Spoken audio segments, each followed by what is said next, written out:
Hello, students, and welcome to another episode of College Prep World History. I am Mr. Willis, bringing you another World War II lesson.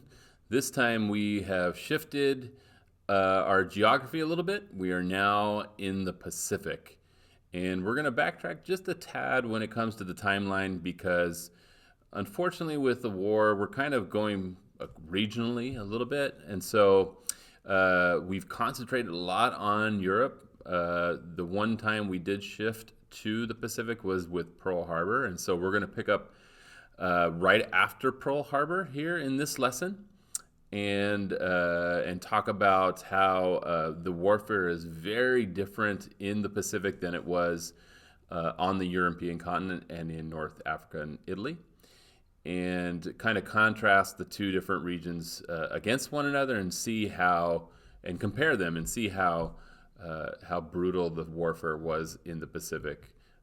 Both sides were very, very brutal, but a different type of brutality in the Pacific. And so, as you can see here on our first slide, we have the Japanese cruiser, the Makuma, and this is a picture of the Makuma on fire. As you can see here on the deck, it is absolutely gutted and destroyed. This is at the Battle of Midway, which by the time we end this lesson today, you should know the Battle of Midway very thoroughly. The Battle of Midway is the most important Pacific battle when it comes to naval forces. And so make sure that you, at the time when we talk about the Battle of Midway, you copy down the Battle of Midway. And so on our first slide here, we have a map of the Pacific and the major engagements that take place throughout the course of the war. In 1941, we obviously have December 7th, 1941 as Pearl Harbor, the attack by the Japanese at Pearl Harbor. What we don't talk about here is on this map is that the Japanese didn't just attack Pearl Harbor. They attacked many other American and other Western-leaning democratic nations and islands in the Pacific throughout the course of the war. For example, you can see on the map we have Pearl Harbor. They also attacked Guam. They also attacked the Mariana Islands and the Wake Islands. They've also attacked Malaya, Borneo, and we can just Sumatra, Java. We can just go on and on and on. And many of these places were attacked by the Japanese and conquered. And so early on in the battle here in the Pacific, the war, the Japanese were very successful early on in creating this empire, this vast empire in the Pacific. And so it's going to be up to the Americans after Pearl Harbor. And remember, at Pearl Harbor, a majority of the battleships are out of commission, and they won't be brought back in. They won't be repaired at least for a year. At least for a year for the United States to be able to get their full complement of battleships back into action in the Pacific. And so we're going to see a lot of shifting of ships from the Atlantic into the Pacific regions, and they're going to have to combat this loss with what is the new technology during World War II, which are submarines. And they're going to have to use carriers. Carriers are the most important asset for both the Japanese and the Americans in the Pacific during the battles here in the Pacific. All right, and so we're going to just kind of briefly go through these. We'll cover a little bit more in depth as we move along. After Pearl Harbor, we have the Doolittle Raid, which is there in blue at the top. The Doolittle Raid being discussed where these planes were flown from an American carrier, and bombed Tokyo. And again, this was more symbolic than anything else. It didn't cause major damage. The Doolittle Raid was just a message to the Japanese, hey, we can bomb you too. You bombed Pearl Harbor, we can bomb you too. And so most of the planes that launched from the carrier never made it back. All of them didn't make it back. They crashed either into the Sea of Japan, or they made it into China, hopefully. And some people made it back from the Doolittle Raid. Some people didn't. Some pilots didn't.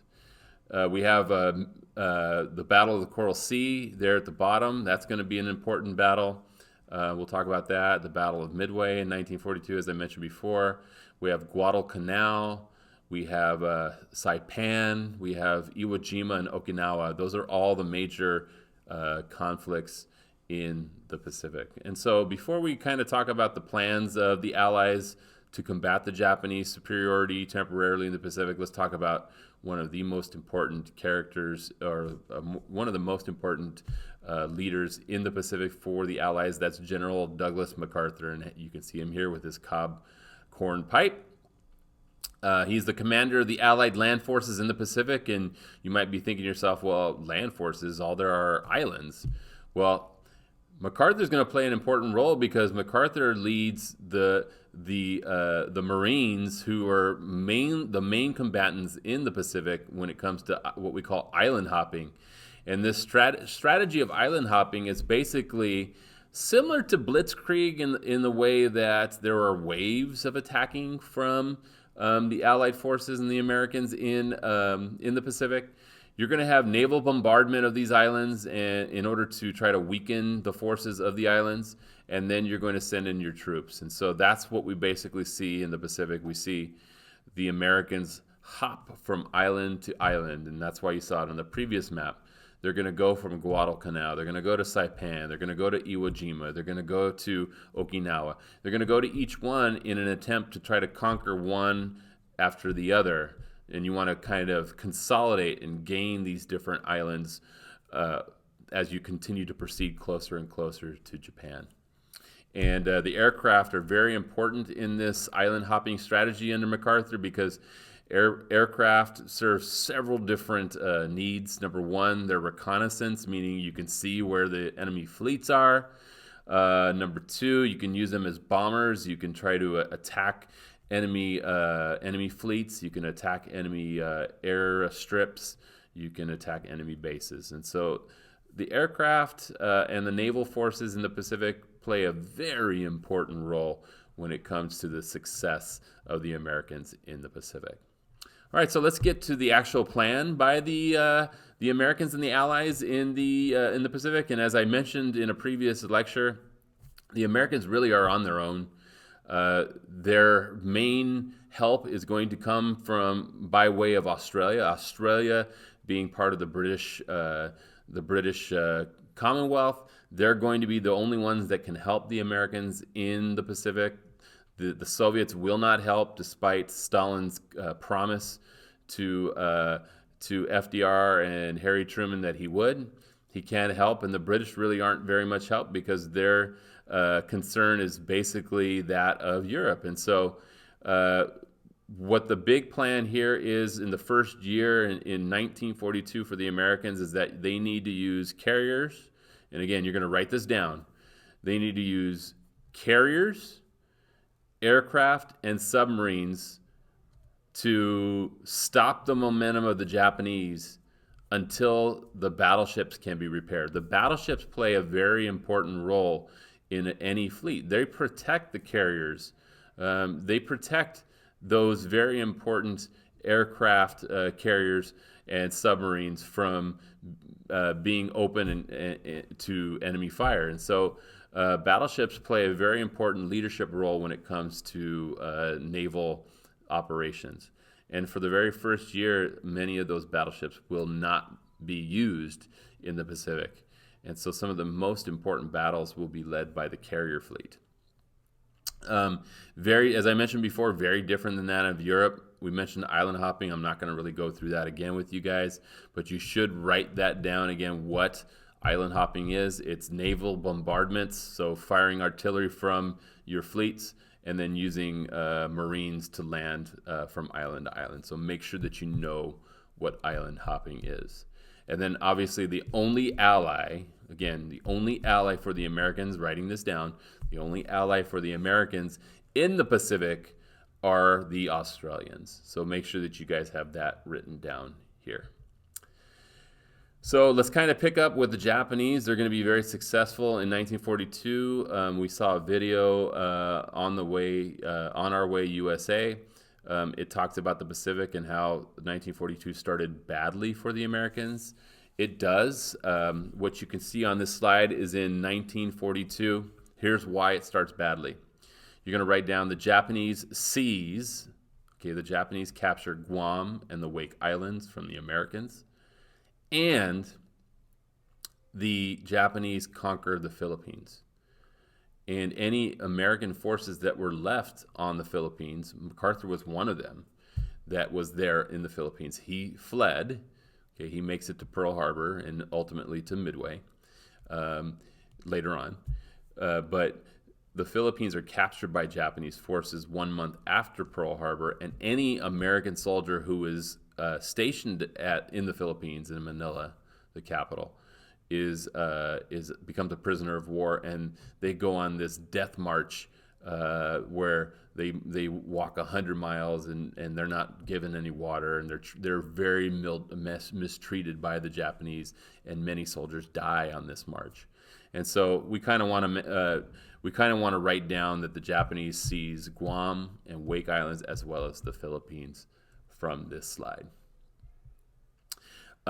So what I'm going to focus on here in the next couple of slides are the Allies turning the tide of the war. And it happens relatively quickly because of luck, partly, but mainly because of the ability by the Americans and the Australians to decode radio messages from the Japanese. The Japanese don't realize that the Americans have been able to crack these secret radio messages that they've been sending out to their fleet.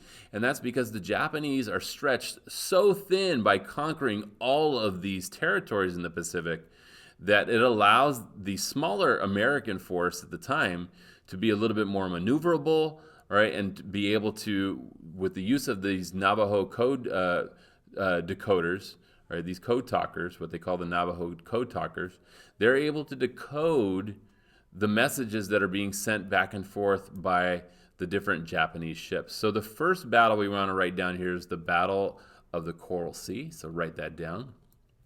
Now, this is not going to be like an overwhelming victory for the Americans or the Japanese. Ultimately, in terms of losses, both the Americans and the Japanese lose an aircraft carrier here at the Battle of the Coral Sea. One aircraft carrier for the Allies is damaged, all right, and it needs to go into repair at Pearl Harbor, so we see basically this battle as a draw, right? So what we want to write down is, the Battle of Coral Sea is a draw, but the Allies, that last bullet point on this slide, the Allies stop the Japanese from advancing further. That's important. That's an important notation to make, that the Japanese from this point on can no longer, because of the resistance by the Americans, they can no longer expand their empire into the Pacific. So they are very much done in terms of being able to continue to expand into the Pacific. All right, and what makes this unique is that this battle is just an aircraft battle. There is no firing from ship to ship. Carriers don't have, torpedoes. All their warfare is done by those planes, and so there is no ship-to-ship firing. The firing is coming from these planes, and they're dropping torpedoes and bombs onto these naval vessels. So the Battle of Coral Sea, again, plays a very integral role in the fact that it stops the momentum of the Japanese in the Pacific, very much like the Battle of Britain did for Hitler in Europe. And so this leads us to, again, as I said before, the most important battle when it comes to the Pacific Fleet and the war that is happening in the Pacific. This is the Battle of Midway. And again, this battle, after it's over, is avenging Pearl Harbor. Okay, so I kind of gave away the ending a little bit. The U.S. is going to win this battle, this major battle between the Japanese and the Americans, mainly because all the carriers of the Pacific are at this battle. The Americans send all of their fleet. The Japanese send their 4 carriers that they have, aircraft carriers that they have, to Midway, right? And they attempt to attack Midway and destroy it. And in some way, they are successful in damaging Midway, but the American fleets are able to take their bombers and bomb the carriers of the Japanese. And this is why Midway is so important, is that at Midway, right, the Japanese carrier fleet is completely crippled. So much like at Pearl Harbor, where the battleships are taken out by the Japanese, at Midway, all of the Japanese carriers are sunk. They're all sunk. And so it basically totally disables the Japanese from carrying out any form of offensive whatsoever. There's a new commander for the Americans after Pearl Harbor. The previous commander of the naval forces in the Pacific resigned because of Pearl Harbor. And so the new one appointed by FDR was Admiral Chester Nimitz. So you want to write down new Pacific Fleet Commander for the Americans, Admiral Chester Nimitz, and you can see him at the bottom of this slide. And what's amazing because of this battle is that the Americans, who are outnumbered 4-1, are able to win this. It's very much, I wouldn't say it's David and Goliath-esque, if you know that story from the Bible, but this is very much the Americans outnumbered. They need surprise attack. They need to be able to carry out an effective strategy against the Japanese in order to win this, and they are able to do this. The Americans do lose 1 carrier at the Battle of Midway, and it's sunk the day after the initial conflict takes place. They tried to save it. They weren't able to save it. It got torpedoed and it sunk. It's in 3 miles of water, and so that carrier sunk. All right, but that's really that, and 1 destroyer, the USS Hammond, are both lost at Midway. But it's an overwhelming victory for the Americans at Pearl Harbor. So what we're going to do now is we're going to watch a video here on Midway. It's several minutes long, so go ahead, please pay attention to this. Again, you want to make sure that you know the Battle of Midway being the turning point of the war in the Pacific. This is coverage from actual U.S. naval footage from World War II of the Battle of Midway. So we'll pick up right after the video ends here. Suddenly, from behind the clouds, the Japs attack.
This really happened.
time our warships stalked the Jap fleet.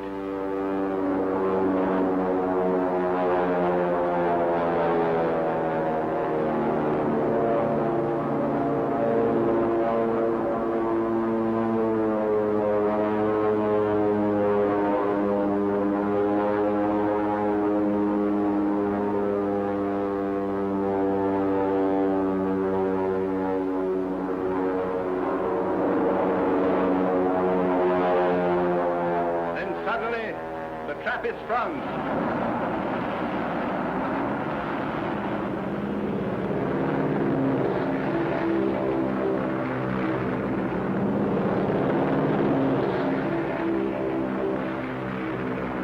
Navy planes roared from the decks of our carriers, army bombers, marines, thundered destruction over a 300-mile battle area.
Invasion forces were hit and hit and hit again.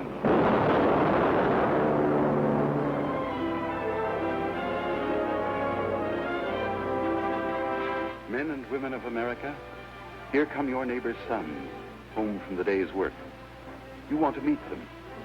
There's Jimmy Thatch, 7 meatballs on his plane.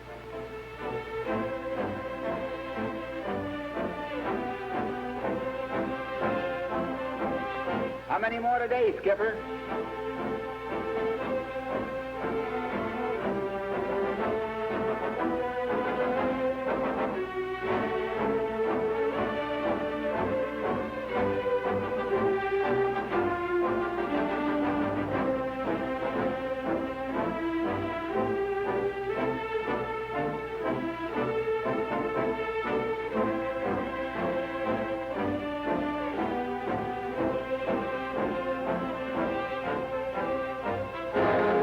Back at Midway, Tojo swore he'd liberate the natives. They seem just as free as they ever were.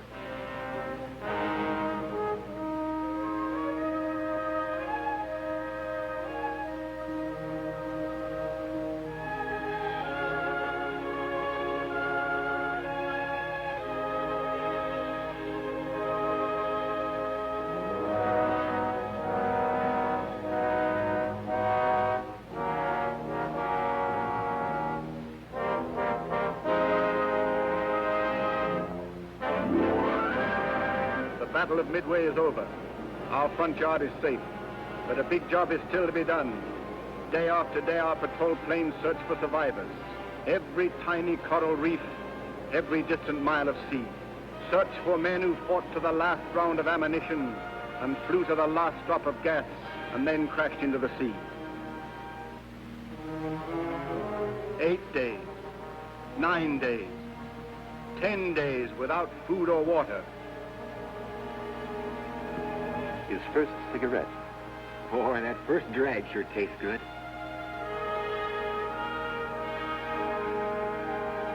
"11 days. Well done, Massey Hughes.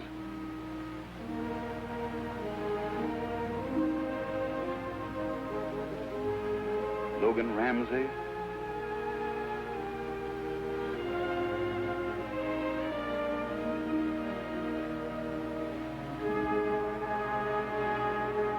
Frank Fessler. That's 13 for Frank.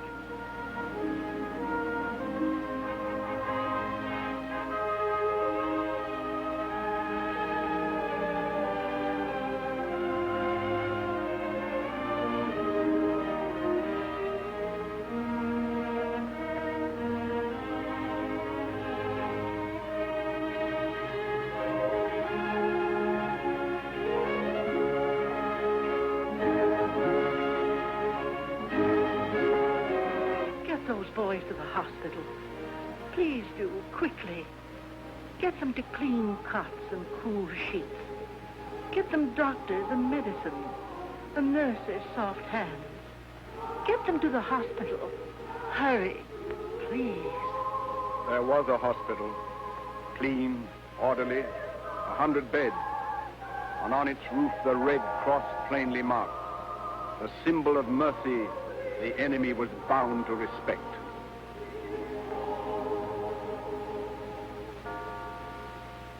The next morning, divine services were held beside a bomb crater that had once been a chapel. At eventide, we buried our heroic dead. The last salute from their comrades and their officers.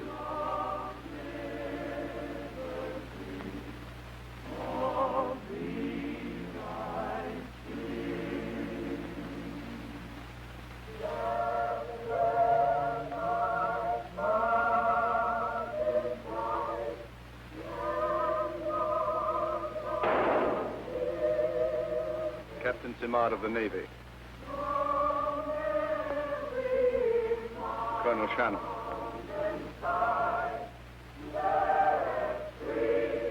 Major Roosevelt.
So as you guys can see from the video, 6 months after Pearl Harbor, midway through 1942, things begin to improve for the United States of America. They're successful in turning the tide of the war in the Pacific by winning the Battle of Midway and sinking the carrier fleet of the Japanese. And so now it's time for the American Marines to come in and begin to do the island hopping strategy that Douglas MacArthur wanted them to pursue. And they're able to do that because the Japanese Navy is not as big of a threat as they were prior to that of Midway. And so this leads us to the Battle of Guadalcanal in 1942 through the beginning of 1943. And so you're going to want to write down the Battle of Guadalcanal. And this is really the first instance where we see hand-to-hand combat between the Marines and the Japanese on the island of Guadalcanal. 19,000 Marines descend upon the island.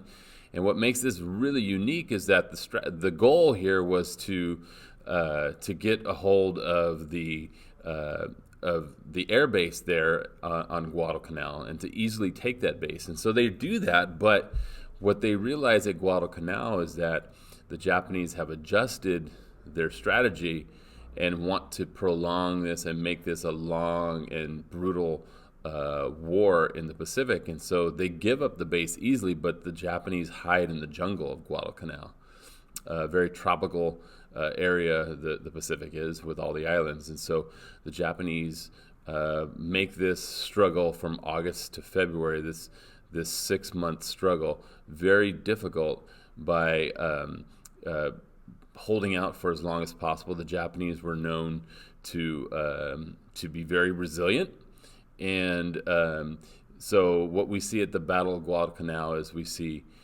that the Americans take over the island, but it takes them 6 months to do so, and at great cost. The Japanese are willing to die for the emperor. Now, obviously, that's very difficult to make that that decision to sacrifice yourself for your country, but the Japanese are told that this is a great honor to die in battle. And so 2/3 of their forces on Guadalcanal die in this 6-month savage-long struggle between the Americans and the Japanese. So write down Battle of Guadalcanal, 6 months, so 1942 to 1943, and you want to write down the U.S. wins and the Japanese lose 2/3. They lose 2/3 of their fighting force on the island of Guadalcanal. It's not 2/3 of their total fighting force, but 2/3 of the fighting force on the island of Guadalcanal. And so that will lead us to this island hopping strategy, the next logical conclusion, which is, we're going to skip some areas here. We're not going to talk about Saipan, but we do want to show the progress that takes place as we get closer and closer to the island of Japan. And what we saw at the beginning of this Pacific War was that the Japanese were able to conquer the Philippines. Well, now comes time for the Americans to retake the Philippines. And so this will lead us to the Battle of Leyte Gulf. So write down the Battle of Leyte Gulf, Leyte, Leyte Gulf. All right, and this was the one last gasp attempt by the Japanese to defeat the Americans. They're severely hampered by the fact that they don't have a carrier fleet. The Americans still do, and so they send everything they have to fight the Americans at Leyte Gulf. All right, Douglas MacArthur lands Marines on the island of Leyte in the Philippines. All right, and what ultimately happens here is it is a dramatic defeat for the Japanese. They are totally gambling everything on this, and they lose. They lose absolutely thoroughly. So, Battle of Leyte Gulf, Japanese lose dramatically to the Americans here, and the Americans are able to retake the Philippines. So make sure you write those key concepts down. So what we're going to do is we're going to go ahead and we're going to watch a video here on the Battle of Iwo Jima, and then we'll come back. We'll explain a little bit about the Battle of Iwo Jima as well as the Battle of Okinawa, and then we'll conclude the video with this lesson with a video on the Battle of Okinawa.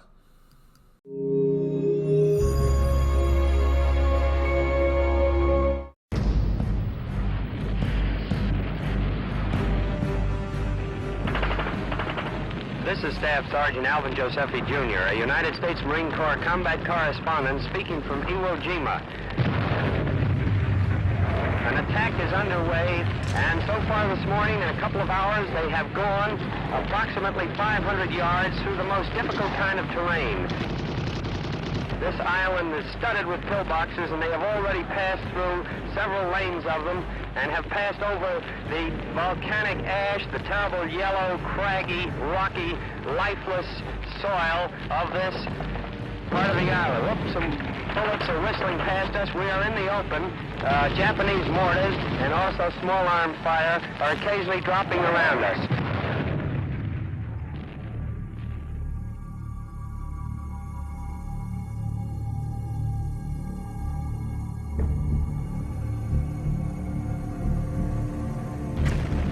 This is very near the front, and there is quite a bit of fire going on around here.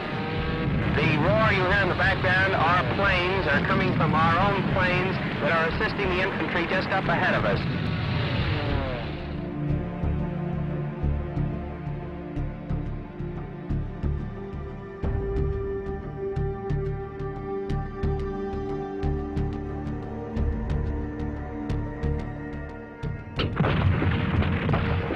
It is a tremendously well-fortified island. I compare it to the Siegfried Line or one of those fortified lines in Europe, except that this is the entire island studded with such a line. Well, this is a moment at Iwo Jima. It is what the men are living under in their foxholes here. When you go to bed in your foxhole at night, You lie awake usually for hours listening to this.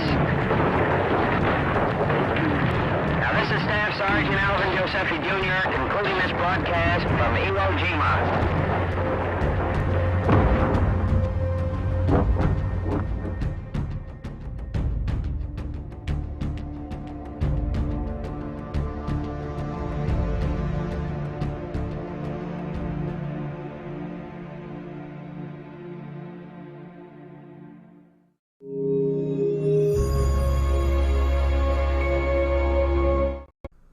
So this will bring us to our final slide of the presentation, and this is on the battles of Iwo Jima and Okinawa.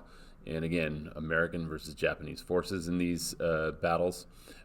These are some of the bloodiest battles that we see in all the Pacific, with the Marines landing in these locations and taking on a fierce fighting force in the Japanese. And throughout the war, the Japanese had been gradually more often using this tactic of what we call kamikaze. So you want to write down kamikaze, that term here in red on the top of the screen. All right, kamikaze is basically suicide pilots. Again, being told by your military leaders, indoctrinated to say that, you know, dying in service of your emperor is the greatest honor you could give your family. And again, this is in Japanese culture for many years. It goes all the way back to the age of the samurai, that if you were to die in service of your country, you would do your family a great honor. So kamikaze pilots made it very difficult for the Americans, because they were fighting essentially a force that was you're afraid to die, but they are acting like they're not afraid to die. And so these people are willing to sacrifice their own life in order to win the battle. So constant damage is being done to the American fighting force, not only at Iwo Jima and Okinawa, but throughout the entirety of the Pacific campaign with the U.S. and the Japanese. They're having to combat this idea that these people are willing to sacrifice their own life in order to make sure they win the battle. And so at the Battle of Iwo Jima, which you guys see in this picture, the Marines raising the U.S. flag at Iwo Jima. Again, this picture is staged for the picture itself. It does happen, but they don't capture it in a picture at the time that it happens, so they have to restage it so that way they can retake it. But you know, these battles at Iwo Jima and Okinawa just kind of show you how brutal this war is between the Japanese and the Americans, which, you know, in our next lesson will lead us to the debate of whether or not the atomic bomb and dropping the atomic bombs on Japan are necessary. And it's an age-old debate and discussion that we have every single year with our students. You know, how many lives have to perish before you decide, okay, I'm willing to drop this massively destructive bomb on people, on innocent people, right? Because the bombs will be dropped on 2 cities in Japan. So the Battle of Iwo Jima and Okinawa, if anything, it proves that the Japanese are willing to die to the very last man in order to try to win this war. Especially with the Japanese Navy really knocked out of commission. It's going to come down to this hand-to-hand combat style. So make sure you write down about kamikazes and what that idea is. You need to know that term. Then you also want to know that the Battle of Iwo Jima in March of 1945, which leads ultimately to the Battle of Okinawa, which is the bloodiest. Okinawa is the bloodiest land battle of the war. All right, where 110,000 Japanese die and 12,500 Americans die. All right, so we're going to follow this up with a video on the Battle of Okinawa, and at the conclusion of the video, that is the end of our lesson. So on behalf of the entire World History team, I am Mr. Willis, and we will see you again soon.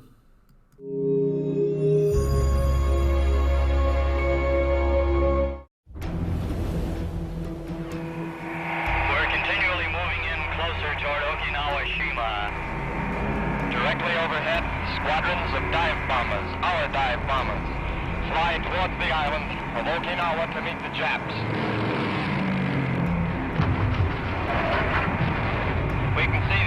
yellow smoke of the gunfire above the battleships. We are passing transports over our starboard and over our port as we plow ahead, headed for the beach and headed for the Jap.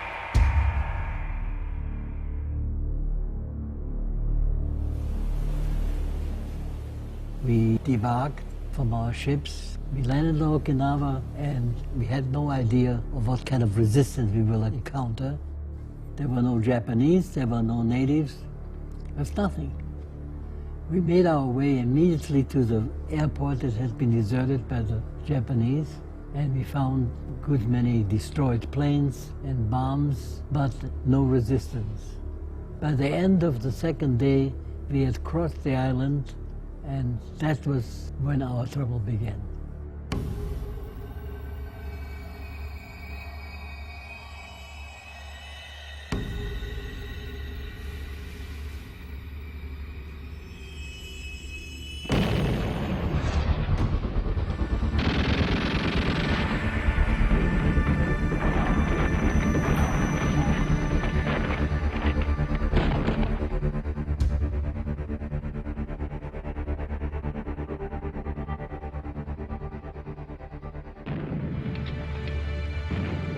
Our progress was not by miles and not by hundreds of yards, but practically by inches, because the resistance was very strong. There's not a single one of my team who got away uninjured.